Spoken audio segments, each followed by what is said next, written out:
Praise the lord. బాగున్నారా? మీ అందరికీ క్షేమం నిమిత్తమై ప్రతిదినం ప్రార్థిస్తున్నాను. నేటి దినం వాక్య ధ్యానాంశాన్ని యోహాను సువార్త 6వ అధ్యాయం 51వ వచనంలో చూస్తున్నప్పుడు, పరలోకం నుండి దిగి వచ్చినటువంటి జీవాహారం నేనే అని క్రీస్తు యేసు ప్రభుల వారు ఆయన సెలవిచ్చారు.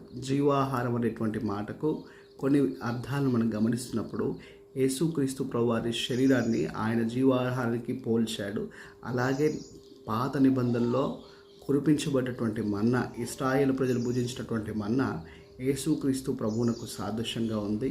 అలాగనే ఈరోజు మనం ధ్యానిస్తున్నటువంటి పరిశుద్ధ గ్రంథం బైబిల్ కూడా జీవాహారమునకు సాదృశ్యంగా ఉంది. అయితే యేసుక్రీస్తు ప్రభువే ఆ జీవాహారమై ఉన్నాడనేటువంటి సత్యాన్ని మనం మరవరాదు.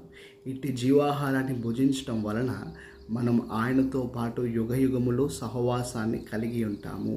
కాబట్టి యేసుక్రీస్తు ప్రభువే ఆ జీవాహారము. ఆయన్ను భుజించడం మూలంగా మనము ఆయనతో పాటు నిత్యత్వంలో సహవాసాన్ని కలిగి ఉంటాము యుగయుగములు. కాబట్టి ఇహలోక యాత్ర అనేది ఏ దినమైనా ప్రతి మానవుడు ముగించవలసిందే. ఆ ముగించినటువంటి ప్రతి మానవునికి మరి మరొక రాజ్యం ఉంది. అది నిత్య జీవంతో కూడినటువంటి రాజ్యము. అది క్రీస్తును అంగీకరించినటువంటి వారికి మాత్రమే చెందినటువంటి రాజ్యం. మరి ఆ రాజ్యంలో నువ్వు ప్రవేశించాలనుకుంటే తప్పక ఈ జీవాహారాన్ని నువ్వు భుజించాలి.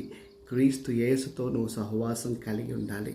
ఇంతకీ మరి ఈ పరలోకం గురించి ఇంత స్పష్టంగా మనం ఎలా తెలుసుకోగలుగుతున్నామంటే, పరలోకం నుంచి దిగి వచ్చినటువంటి ప్రభువే దాన్ని ప్రకటించాడు కాబట్టి దాన్ని మనం తెలుసుకోగలుగుతున్నాం. కాబట్టి మరి క్రీస్తు యేసు ప్రభువుని అంగీకరించడం మూలంగా కలిగేటువంటి నిత్య జీవాన్ని నిర్లక్ష్యం చేయడం ద్వారా దానికి తగినటువంటి మూల్యాన్ని కూడా చెల్లించుకోవాల్సింది.